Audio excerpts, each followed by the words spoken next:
Okay, the real interview's starting right now because the Blair brothers are here. Okay, if I'm making a movie, I'm going to do the music. What da da da da da. Like, how do you guys start it all off? Does it go like what I just said, like da da da da da? Like, how do you guys do that? Jeremy Saulnier typically walks into a room singing some version of what you just did. Jeremy has such a strong idea of what his movies need on a frame to frame, scene to scene basis especially with his actors. I think he treats us sort of like his actors, and he's trying to encourage a performance from us in a sense that always needs to feel real and grounded, and he lets us try anything we want, but it's also very fair about reining things in. As we mentioned earlier, there was early versions of the score that were big and heavily layered and almost resembled more big action scores from the 80s.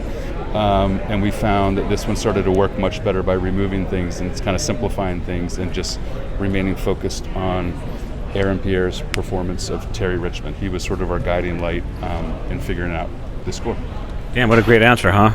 I can stop the interview right now. So let's go like this. You're watching the film and you got the timeline going on and you got the music.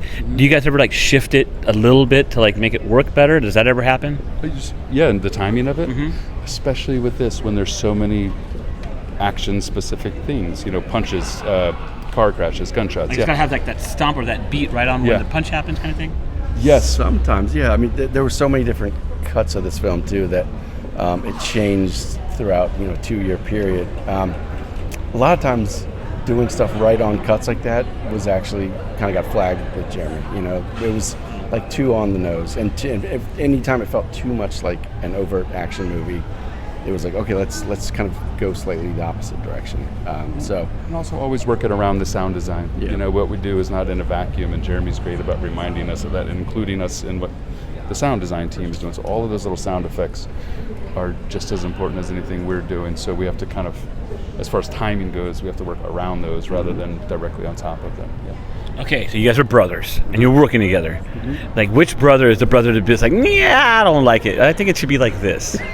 We're both allowed. We're both allowed to do that, and I think our only rule is just try anything.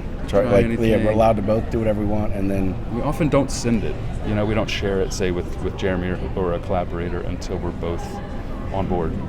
So we'll work on things quite a bit to get each other, happy about our work. Yeah. Last question is gonna be this: did Jeremy ever, when you presented the music, go okay, that's it's perfect. It's exactly what I was looking for. Did that kind of thing happen, or did he want to make adjustments to what he heard?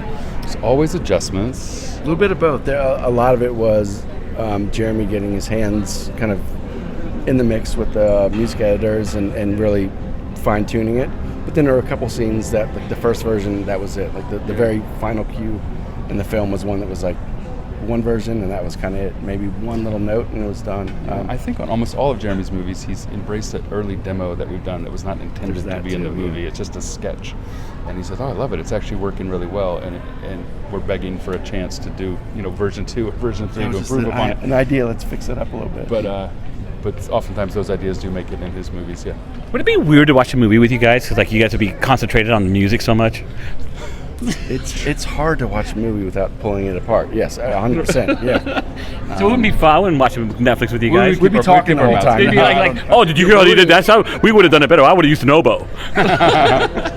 No, I think we try to leave as much of that at the door as we can going into a movie and just enjoy it. We know how many different pieces go into making a movie, so we try to sort of take it as a whole if we can. Yeah. Cool talking to you guys. You guys are cool. Thank you so much.